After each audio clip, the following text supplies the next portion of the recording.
ఉజ్జియా దినములలోను ఇశ్రాయేలు రాజు యెహోయాషు కుమారుడైన యరొబాము దినములలోను భూకంపం కలుగుటకు 2 సంవత్సరముల ముందు ఇశ్రాయేలును గూర్చి తెకోవలోని పశుల కాపరులలో ఆమోసునకు కనబడిన దర్శన వివరము. అతడు ప్రకటించినదేమనగా, యెహోవా సీయోనులో నుండి గర్జించుచున్నాడు, యెరూషలేములో నుండి తన స్వరము వినబడజేయుచున్నాడు. కాపరులు సంచరించు బేత భూములు దుఃఖించుచున్నవి, కర్మేల్ శిఖరము ఎండిపోవుచున్నది. యెహోవా సెలవిచ్చినదేమనగా, దమస్కు 3 సార్లు 4 సార్లు చేసిన దోషములను బట్టి నేను తప్పకుండా దాన్ని శిక్షింతును. ఏలయనగా దాని జనులు పంట దుల్లగొట్టు ఇనుప పనిముట్లతో గిలాదును నూర్చిరి. నేను హజాయేలు మందిరంలో అగ్ని వేసేదను, అది బెన్హదదు యొక్క నగరులను దహించివేయును.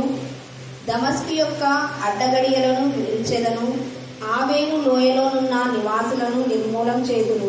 బేతేనులో ఉండకుండా రాజదండము వహించిన వారిని నిర్మూలం చేదును.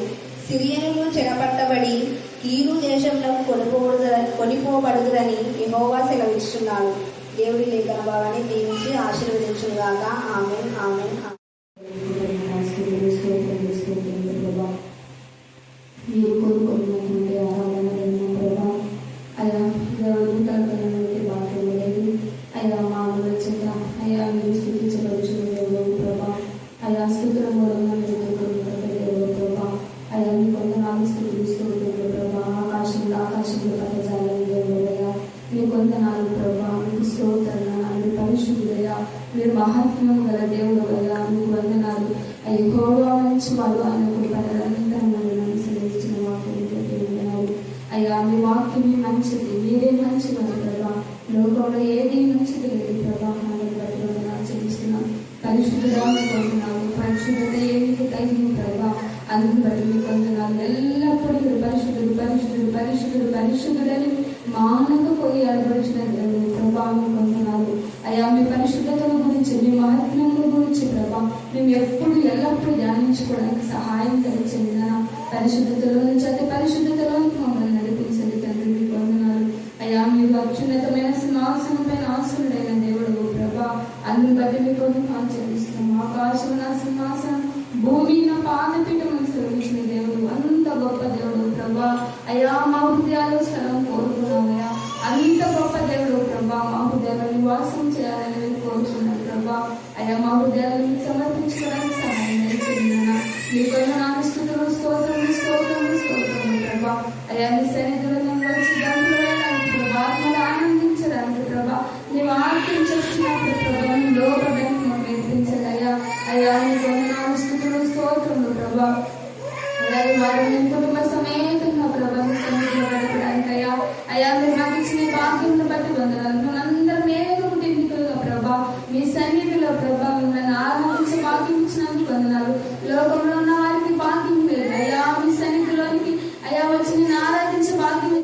మీ కృపా ప్రేమ మహదేశం బట్టి ప్రశస్తమైన మీ సన్నిధానములకు బలింపబడిన గొర్రెల రక్తానికి ఇంకా స్థుతించడం కూడా తక్కువే. స్థుతుల మూలక అంశం ఎవరో స్థుతి చేయడం మీకు ఇబ్బంది స్వామి యాగంగా ఉన్నందుకు మేము స్థుతిస్తున్నాం. స్థుతి చేయడం కోసమే మమ్మల్ని ఏర్పాటు చేసినందుకు మేము స్థుతిస్తున్నాం. దేవా మీరు ఇచ్చిన విద్య ఉద్యోగం బట్టి, మీరు ఇచ్చిన ఆత్మ సంబంధాలను బట్టి, ఆశీర్వాదం బట్టి వందనాలు స్థుతులు స్తోత్రం చెల్లిస్తున్నాం. ఆత్మ ఫలమును బట్టి, ఆత్మ వరములు బట్టి మేము స్థుతిస్తున్నాం తండ్రి. మీరు మాకు ఇచ్చిన తలాంతులను మీ చిత్తానుసారంగా మేము వాడటానికి మాకు మీ జ్ఞానం వివేకాన్ని దయచేసినందుకు మేము స్థుతిస్తున్నాం. ఇంకా ఎవరైతే తమకిచ్చినటువంటి నా ప్రభావ తలాంతులను వాడుకోలేని పరిస్థితిలో ఉన్నారో వారిని గర్తించి బుద్ధి చెప్పండి. ఇచ్చిన తలాంతులను దుర్వినియోగం చేసే వాళ్ళని కూడా దేవా నా ప్రభావ ఒక తలాంతి ఇస్తే ఇంకొక తలాంతి ఉన్నదన్నట్టుగా నా తల్లి భ్రమపరిచే ఆత్మలు వేసినామో గర్తించమని ప్రార్థిస్తున్నాం.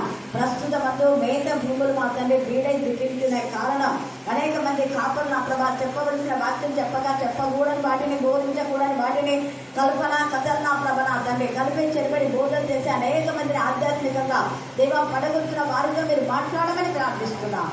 దేవా ఈ మధ్యాహ్న కాలంలో మీరు మాకును బోధుగా ఉన్నందుకు మేము స్థుతిస్తున్నాం. దేవా మీ స్వరాన్ని మాత్రమే గుర్తించడానికి మాకు కృప దయచేయగాక. దేవా నీ వాక్యంలోని వాక్శక్తి మీరు మాకు తెలియచేయమని ప్రార్థిస్తున్నాం. వాక్యంలో వాక్శక్తిగా మారుస్తున్నందుకు మేము స్థుతిస్తున్నాం. దేవా ఈ వాక్యపు వాక్శక్తిలో దుష్ట శక్తులు, దురాత్మల, ప్రేతాత్మల చేతిబడి మానసిక క్షుద్ర శక్తులు లయపరుస్తుండేవా స్తోత్రం. సోదరి జస్వంతి మీ జ్ఞానాత్మతో నింపే రైట్ మైండ్ దయచేసి నా ప్రభా దేవ ఉద్యోగం ఉంటే ఎంతగానో నా ప్రభు నా తండ్రి ఆ బిడ్డ యొక్క ఆక్రందన మీరు ఆలోచించమని ప్రార్థిస్తున్నాం. సోదరి దీప్తి దేవ ఎంతమంది అయితే కాల్ చేసా వారందరినీ మీ కరుణాపీఠంలో ఎత్తిపడుతున్నాం. దేవ నా ప్రభా మదర్స్ డే ఆత్మ సంబంధమైన తల్లులను, ఆత్మ సంబంధమైన తండ్రులను, నా ప్రభా ఆత్మ సంబంధమైన అన్నదమ్ముల అక్కచెల్లెలందరినీ కూడా మేము జ్ఞాపకం చేసుకుంటున్నాం. ఆత్మ సంబంధమైన విషయాలు ఆసక్తి గల ప్రతి బిడ్డను ఆధ్యాత్మికంగా బలపరచండి, స్థిరపరచమని ప్రార్థిస్తున్నాం. పడిపోయిన ఆత్మ లేవనెత్తమని ప్రార్థిస్తున్నాం. ఏ స్థితిలో పడిపోయిన నాయనమ్మ, అమ్మమ్మ, వదినమ్మ, అత్తమ్మ, చెల్లెమ్మ, చిన్నమ్మ, పెద్దమ్మ ఇందులున్నారన్న అమ్మని వాళ్ళని అమ్మ అని అంటున్నాము అంటే అమ్మకిచ్చే ఓనర్ వాళ్ళకి ఇవ్వలేకపోతే అనుంటాం. ఆ పదాన్ని తక్కువేసినట్టే వదినమ్మ అని పిలిచి వెనకాల గోతులు తవ్వడం, లేకపోతే చెల్లెమ్మ అని పిలిచి వెనకాల గోతులు తవ్వడం చేస్తుంది. ఇక్కడ ఈరోజు మనం ధ్యానం చేసేది ఆమోసు ప్రవక్త. ఈయన పెద్దగా చదివిన వ్యక్తి, డాక్టరేట్ చేసిన వ్యక్తి కాదు. పశువుల కాపరి, పశువుల కాపరి చెప్పండి అందరూ. మళ్ళీ చెప్పాలా, మళ్ళీ చెప్పాలా. ఒక పశువుల కాపరి ఎంత ఇదిగా దేవుడు ఏర్పాటు చేసుకున్నాడు. అట్టడుగు భాగంలో ఉన్న మనల్ని కూడా దేవుడు ఏర్పాటు చేసుకున్నాడు. చదువురాని దానిలోనే నువ్వేం వెనక మరి ఏం చదువుతా ఫీల్ కానవసరం లేదు. మన కర్ణాపీఠంలో ఎంతమంది చదువురాని వాళ్ళు వాక్యం చెప్తున్నందుకు మరి నిత్యంగా ఎంతగానో ఇందిర కూడా చెప్పాలి అని ఒక తపనతో నిన్న ఇందిర వాక్యం చెప్పిందట. మీ కోడలు ఫస్ట్ మేరక్క కోడలు మొదటిగా ఆమెకు ఎప్పటి నుంచో ఇక్కడ వాక్యం చెప్పాలి. ఒక 10 ఏళ్ళ నుంచి అడుగుతుంటే నిన్న చెప్పింది దేవుడికి స్తోత్రం. దీన్ని ఎంత చెప్పారు, ఎంతసేపు చెప్పారు అని కాదు, దేవుని గురించిన మాట నోటి నుంచి వస్తుందంటే ఆయన ఎంత సంతోషం కట్టారు. నా బిడ్డ మొట్టమొదటి ఆరోగ్యం చేశారు, మొట్టమొదట పాడారు, మొట్టమొదట ప్రార్థన చేశారు. మొదటి ప్రార్థన, మొదటి వాక్యం దేవునికి ఎక్కువ విద్యారు. అది ఎంతన్నా చెప్పు. ఒకవేళ తప్పులు అనేవి ఉన్నా మళ్ళీ నిన్ను ఎప్పుడు సరి చేస్తూ ఉంటాను. నిన్న ఎంత చెప్పింది కదా, అది కాదు వేరే వాళ్ళ గురించి. అంటే దేవునికి విరోధమైన విధానంలో వాళ్ళను ఖచ్చితంగా దుష్టుడే అంటారు. ఒకరిని దుష్టుడా, దుర్మార్గుడా, లేకపోతే ద్రోహి అంటే నరకాగ్నికి లోనగుడు అని మత్తయి సువార్త 5లో ఉంది. కానీ ఎవరిని అనకూడదు, ఎవరిని అంటే నరకాగ్నికి లోనవుతాము అంటే అపవాదిని ద్రోహి అంటే నరకాగ్నికి లోన్ అవుతామా? లోన్ కాదు. ద్రోహం కాదని చేసేవాడిని వాడు ద్రోహి అంటాడు. ద్రోహి అనకూడదు. ఆ నీతి మంతునే ద్రోహి అనకూడదు. అదే నేను 17వ అధ్యాయం 15 వచ్చిన తర్వాత సామెతలు 17:15 సామెతలు 17 ఎవరైనా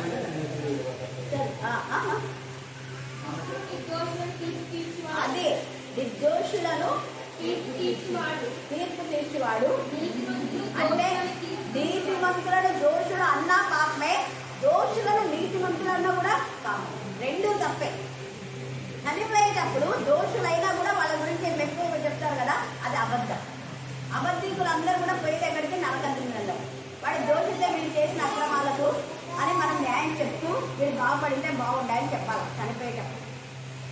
చనిపోయిన వ్యక్తి గురించి అతను దోషి అయినా మంచివాడని చెప్పకూడదు, ముఖస్థుతి చేయకూడదు. మంచి వాళ్ళని మంచి వాళ్ళే అనాలా, చెడ్డవాళ్ళని చెడ్డవాళ్ళే అనాలి. రెండూ దోషమే అన్నమాట.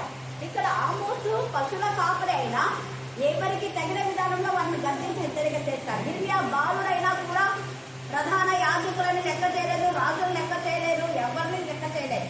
ఎవరికి ఏది దేవుడు చెప్పమంటే వాళ్ళకి అదే చెప్పారు. నేను ప్రధాన యాజకులు మమ్మల్ని ఇలా మాట్లాడతామని చెంపకేసుకొట్టారు. రాజు సిద్ధియా కూడా మీరు కొట్టినా ఏం చేసినా దేవుడు ఏం చెప్పమంటే నేను అది చెప్తాను, చెప్పకపోతే నాకు.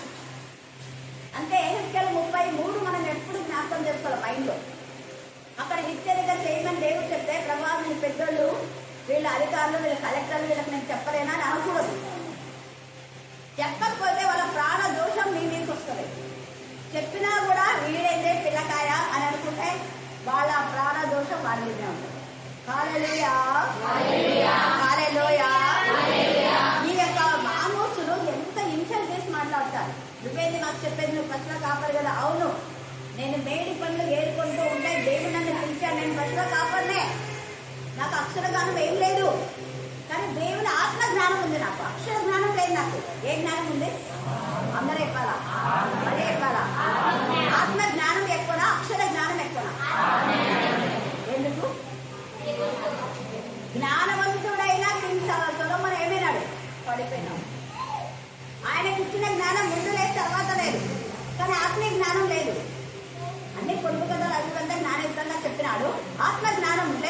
పరిశుద్ధంగా ఉండి కామాతురత కలవాడై ఉండేవాడు కాదు. ఆత్మ జ్ఞానం గలవారు పరిశుద్ధంగా ఉంటారు. Just like Daniel, Shadrach, Meshach, Abednego, Joseph, యోబు, వీళ్ళందరిలా.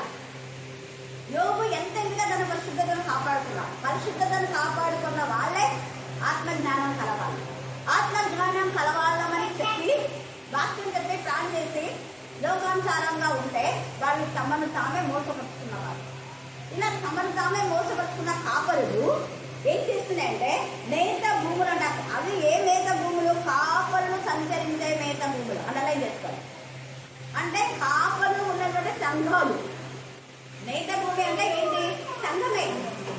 మరి సంఘాలు ఏ సంఘంలో కాపరు ఉన్నాడో ఆ సంఘాలు చూపిస్తున్నాయట. కాపరు లేని సంఘాలు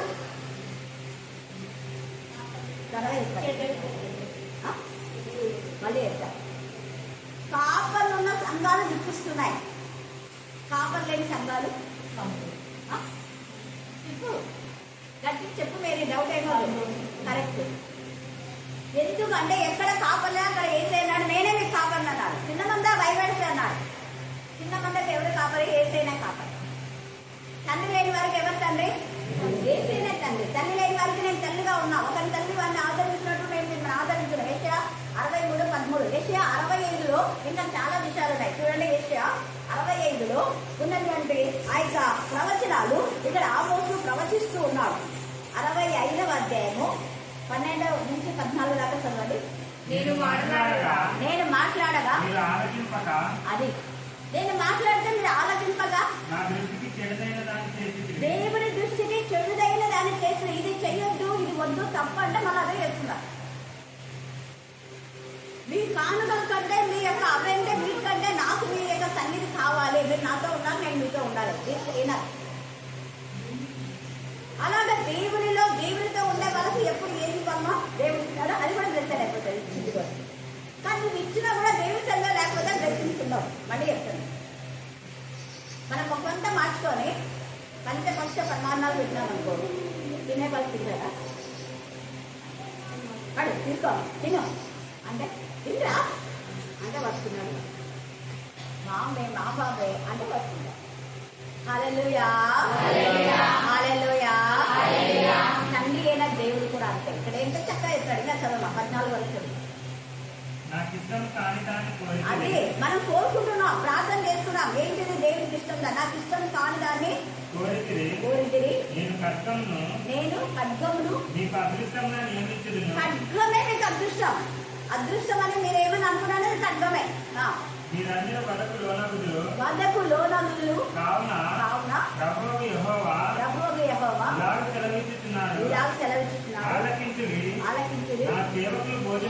అది నా సేవకులు. ఇక్కడ అండర్లైన్ చేసుకోండి. నా సేవకులు అంటే దేవుని చేత పంపబడిన వాళ్ళు. వాళ్ళకు వాళ్ళుగా కాపర్లై టెంకాల్లో వచ్చిన వాళ్ళు మేత భూములు పాడైపోతున్నాయి. వాళ్ళకు వాళ్ళుగా ఇష్టానుసారంగా నేను సేవకు పిలిచినాడు దేవుడు. పిలకుండా దేవుడు నన్ను సేవకు పిలిపిస్తున్నా అంటారు. ఎప్పుడు వాడి చదువు రాకుండా అయినప్పుడు, వాడి దేనికన్నా ఫెయిల్ అయిపోతే, వాడి పనికి రాకుండా అయితే, వాడి వీధిలో వాడిని ఎవరు ఎన్నికైతే అయిపోతే అప్పుడు సేవ వచ్చేస్తుంది. అమ్మో సేవకు వెళ్ళాడు వాడు. ఎందుకు వెళ్ళాడు సేవకు? అందరు చీచి అన్నాకనా? చీచి అని అందరు తీసి పారేస్తారా? తీసి పారేసిన దాన్ని దేవుడికి ఇది మరి దేవుడికి అర్పితం అని చెప్తారా ఎవరైనా? మనంతా తిన్న తర్వాత ఈ తిండి దేవుడికి అర్పితం అంటారా? ముందే పెడతారా? దేవుడికి ముందే పెడతారు. నువ్వు స్టడీస్ లో ఫెయిల్ అయినప్పుడు కాదు, ముందే. నువ్వు జన్మించినప్పుడే మీ మమ్మీ నిన్ను ఏర్పాటు చేయాలి. లేకపోతే నీకు నువ్వే 10th లోనే ఏర్పాటు చేసుకోవాలి. పేరు కాకముందే, ఉద్యోగం రాకముందే. ఉద్యోగం రాలేదు కదా సేవకు వెళ్తాం నేను జాబ్ పెట్టుకొని వెళ్ళడం కాదు. ముందే డిసైడ్ చేసుకోవాలి. నాకు ఇష్టం కానీ మీరు కోరుకుంటున్నారు, తర్వాత మీ ఇష్టానుసారంగా మీరు ప్రోగ్రాం సిద్ధం చేసుకున్నారు. అయితే మీరు గుర్తిస్తారు అలాంటి వాళ్ళు. కానీ దేవుడి చేత పంపబడిన ఆమోసు ఫస్ట్ కాపరిగా వస్తే దేవుడు మాట్లాడాను. నన్ను దేవుడు ఏర్పాటు చేసుకున్నారు. మీరు కాపర్లు అంటున్నారు కదా, దేవుడు ఏర్పాటు చేస్తున్నారు. మీరంతా మేత భూములంతా దుఃఖింపచేస్తున్నారు. మేత భూములు ఇప్పుడు ఎలా ఉన్నాయి? చక్కగా ఎదిగినాయి. ఒకవేళ మిషనరీస్ ద్వారా, దైవ జరుపుల ద్వారా మంచిగా ఎదిగి అవి పుష్పిస్తున్నాయి. అవి పుష్పించే పరిమళం ఎదుగుదలే. ఆ సిచ్యువేషన్ లో వాటిని పాడు చేస్తారా మీరు? గుంట నక్కలాగా. పరమగీతలు 2వ అధ్యాయంలో లేదుగా 12 చదవండి. పరమగీతలు 2వ అధ్యాయం 12. దేశమంతటా పువ్వులు పూస్తున్నాయి. చూడండి, దేశమంతా ఏమైతుందంట? సంఘాలలో అందరూ బాగా ఎదుగు మంచిగా పాడుతున్నారు, మంచిగా వాక్యం చెప్తున్నారు, మంచిగా ప్రార్థన చేస్తున్నారు, చదువు వచ్చినా రాకపోయినా దేవుడు అలాగ అందరిని వాడుకుంటున్నప్పుడు అప్పవాది ఆ పువ్వులను పిచ్చి పడేస్తారు. దేశమంతా పువ్వులు కూర్చున్నాయి. పిట్టలు కోలాహలం చేయు కాలం పిట్టలు కోలాహలం చేయు కాలము వచ్చాను. పావుల స్వరము మన దేశంలో వినబడి పావుల స్వరము అంటే పరిశుద్ధాత్మని యొక్క స్వరం భారతదేశంలో వినపడుతూ ఉంది. ఒకప్పుడు కొరగాలో ఉండేది పరిశుద్ధాత్మ. పెంతకోస్తు అని చాలా మంది మన వాళ్ళు రిజెక్ట్ చేసినారు. అయితే ఇప్పుడు అందరు పరిశుద్ధాత్మ కావాలని నిజాయి. కెథలిక్ వాళ్ళు కానివ్వండి, Mennonite, Methodist, ABM, Lutheran, CSI అందరూ అన్ని సంఘాల వాళ్ళు పరిశుద్ధాత్మ గురించి నాతో కాల్ చేసేదట. పరిశుద్ధాత్మగా ఆత్మ గైడ్ ఇవ్వన్న డాక్టర్ నేను చెప్పాను కదా, ప్రవీణ్ అని 7th డాక్టర్ అప్పుడు డాక్టర్ అయిపోయిన తర్వాత మళ్ళీ ఇప్పుడు నేను చూస్తున్నాను 40 years తర్వాత ఒక మంచి డాక్టర్ అయ్యారు.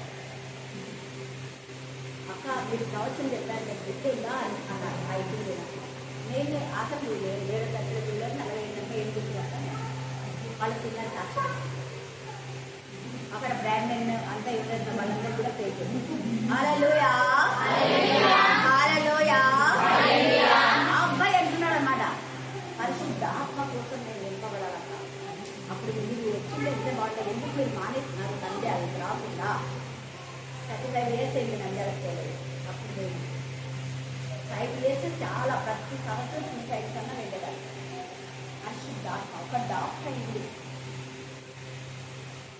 ఇక్కడ ఎంత ఇదిగా మాట్లాడా అసలు ఎంత అంజూరపు కాయలు పంపబోతున్నాయి. అంజూరపు కాయలు పంపబోతున్నాయి. ద్రాక్ష చెట్లు పూత పట్టి సువాసన ఇస్తున్నాయి. పూత పట్టినే సువాసన ఇస్తున్నాయి. ఆల్రెడీ వాక్యాలు చెప్పేస్తున్నాయి. నా ప్రియులారా సుందరవతి లెమ్ము రమ్ము బండ సందులో బండ సందులలో ఎగిరే పావులాగా మనం ఉన్నాయి. అయ్యో బండ చిన్న సందు ఉంది ప్రభు, నేను ఎక్కడ పోవాలా? ఎరుపు మార్గం ఉంది, బురద మార్గం ఉంది, బురద గుండలు ఉన్నాయి అనుకోద్దు. ఆత్మ ఉండేవాడు బురద గుండలు లేకపోతారు, కుట్రం లేకపోతారు, చెట్ల కింద ఉంటే పోతారు, పడవుల్లో ఉంటే కూడా వాక్యం చెప్పలేకపోతారు. మాకు స్టేజ్ కావాలా, మాకు ఏసీ రూములు కావాలా, మాకు కార్లు అరేంజ్ చేస్తారా? 2 కార్లు అరేంజ్ చేయండి, మా టీం వస్తుంది అన్నారు. హల్లెలూయా హల్లెలూయా హల్లెలూయా. ఇంకా కర్మ యుద్ధం అంతా 2వ అధ్యాయం చదివితే చాలా ఉంది కాబట్టి అంత టైం లేదు కదా. ఇంకా మరి తోటలను తెలిపే ద్రాక్ష తోటలను తెలిపే గుండ నక్కలను పట్టుకోవాలి. సహాయం చేయండి, మీరు సహాయం చేయండి. నేను ఒక్కదాన్నే గుండె నక్కలు పట్టుకోవడం కాదు, మీరు ఒక్కడే గుండె నక్కలు పట్టుకోవడం కాదు, ఎవరో ఒక్కరే సంఘం గురించి మాట్లాడడం కాదు. సంఘంలో జరిగే అవినీతి అక్రమాల గురించి అందరూ మాట్లాడాలి. నీకు నోరు ఉంది కదా, దీంట్లో నీ పిల్లలు ఏమైనా అంటే ఊరుకుంటావా?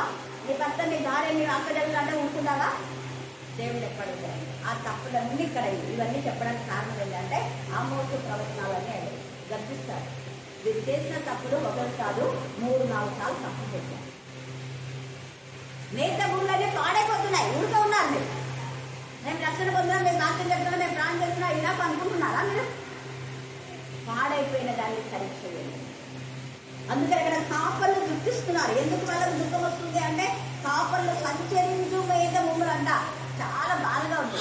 సంచరించని మేత భూములు చూపించినాయంటే బాగుంటుంది, సాగు చేయని వీడు భూములు అంటే బాగుంటుంది. కానీ ఇక్కడ ఏంటంట, కాపర్లు ఉండేది, సాగు చేసేది, నీళ్లు కట్టవలసిన కాపర్లు సరిగా నీళ్లు కట్టడం లేదు, సరైన విత్తనాలు వేయటం లేదు, నకిలీ విత్తనాలు వేస్తున్నారు, శ్రేష్టమైన విత్తనాలు దేవుడు ఇస్తున్నాడు, శ్రేష్టమైన విత్తనాలు వేరే కలిపేస్తున్నారు. ఆ విత్తనం ఏమైపోతే మంచి కింద పెద్దల కింద ఉండి కుళ్ళిపోతుంది, అది పనిచెల్లాలి. అలా రావటం లేదు. నకిలీ విత్తనాలు ఫలాలు వస్తాయా? రావు. విత్తనం విత్తనాలుగా ఉండాలి చూస్తే. కానీ అవి వారం రోజులున్నా ఫలించకపోతే కొన్ని ముందు వస్తాయి, కొన్ని తర్వాత వస్తాయి. ఓకే, కానీ మామూలుగా ప్రతి గింజకు కొన్ని దినాలు ఉంటాయి. మెంతులకు 3 రోజులు, ధనియాలకు 9 రోజులే రాకరా. 9-20 రోజులన్నా అది రాకపోతే ఏమైపోయినట్టు వెళ్ళిపోయింది. చూసారా? అలాగా మన బతుకులు ఉన్నాయని పరిశుద్ధ ఆత్మలు మాట్లాడుతున్నారు. మధ్యాహ్న ఆలోచన ఏ కాపరత్వం కింద మీరు ఉన్నారు? దుఃఖించే కాపరత్వం కింద మీరు ఉన్నారా? పరిశుద్ధ ఆత్మలో ఆనందించి గంతులు వేసేటటువంటి విధానంలో మీరు ఉన్నారా? అందుకే ఏసైనాడు, నా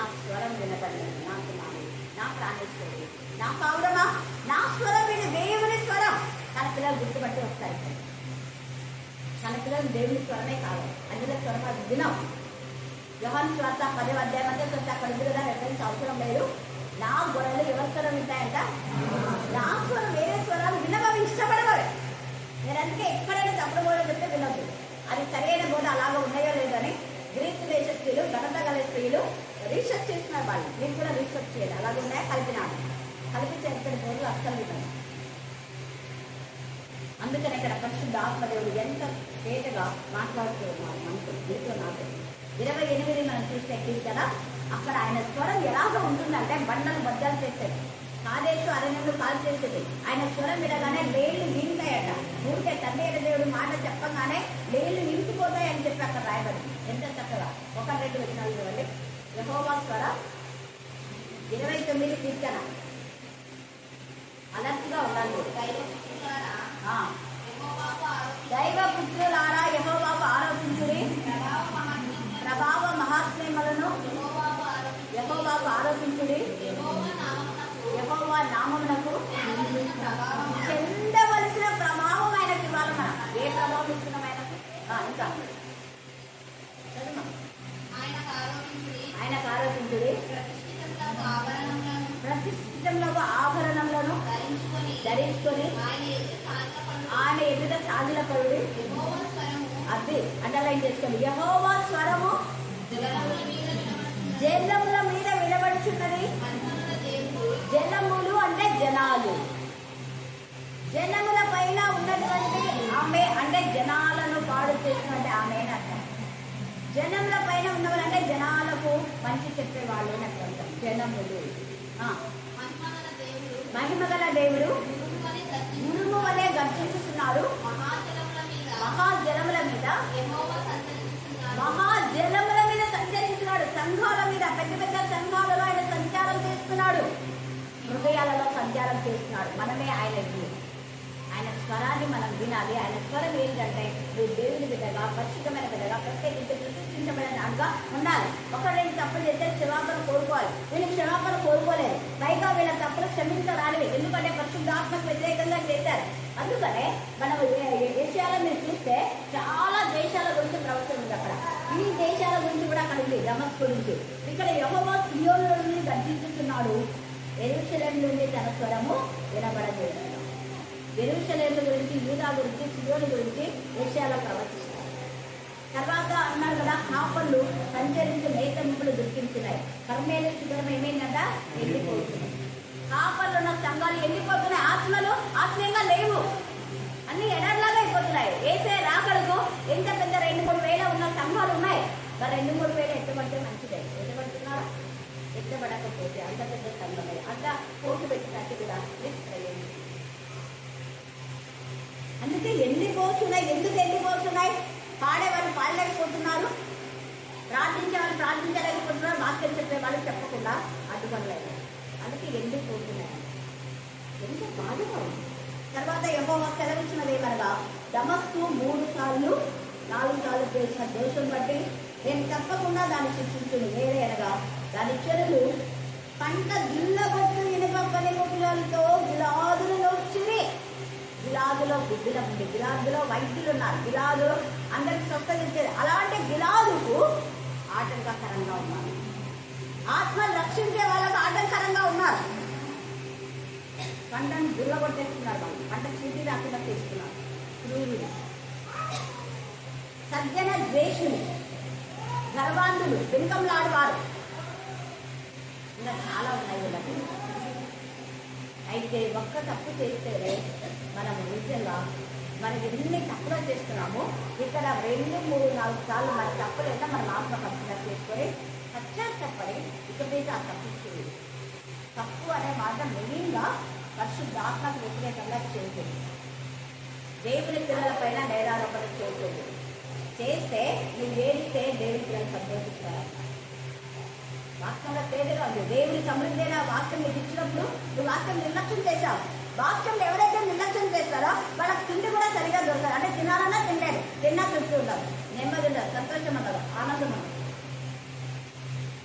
తినాలన్నా తినలేదు. అదే దేవుని ఎందు ఉన్న వాళ్ళు కొంచెం తిన్నా తృప్తిగా ఉంటారు, హాయిగా ఉంటారు. తప్పకుండా అబ్బాయి టేస్ట్గా ఉంది, అనుకుంటాం. చికెన్ 65 కాదు. నిజంగా మనం చూస్తే ఈ మటన్లు అన్నిటికంటే పచ్చిచారే ఎంత తృప్తిగా ఉంటుంది కదా తింటే. రసం తింటేనే తృప్తి అనిపిస్తాయి. రసం లేకుండా ఎన్ని తిన్నా కూడా తృప్తి. హల్లెలూయా, హల్లెలూయా. అలాంటి తృప్తికరమైన జీవితం దేవుడు మీకు నాకు దయచేది కాక మనం దేవుడికి విరోధంగా ఏం చేసినా దేవుని కింద ఒట్టేసుకొని ఆయన స్వరాన్ని మాత్రమే విందాం. అన్నిటి స్వరం చెప్పిన వాక్యం అలాగా ఉందా లేదని తెలుసుకొని ఆ వాక్యానుసారంగా మనం అడుగులు వేస్తాం. దేవుడు ఏ లేఖ భాగాలు దేవుడికి ఆశీర్వదించిందాక